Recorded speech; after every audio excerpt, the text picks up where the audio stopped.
আমার সমস্ত ফেসবুক বন্ধুদেরকে জানাই বিকেলের শুভেচ্ছা।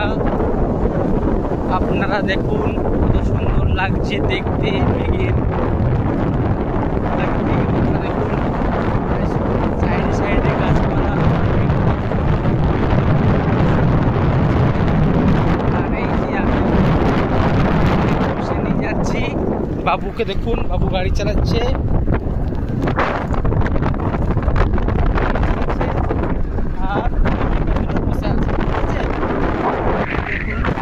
আমাদের একটা কালী মন্দির আছে, কত সুন্দর কালী মন্দিরটা, ফাঁকা জায়গায় মায়ের মন্দির। এখানে এলে মন একবারই শান্ত হয়ে যায়। এখানে একটা জোর আছে, দেখুন কত সুন্দর জোরটা দেখতে লাগছে। আর জোরের একটু একটু ধান চাষ হয়েছে। সব থেকে বড় ব্যাপার হচ্ছে মেঘটা, দেখুন মেঘটা কত সুন্দর দেখাচ্ছে, নীল সাদা মেঘ ধারে। আর খেজুর বাগান দেখুন, কত খেজুর বাগান, খেজুর বাগানে খেজুর। এই সামনে সামনে খেজুর বাগান, হাতে খেজুর পাড়া যায়।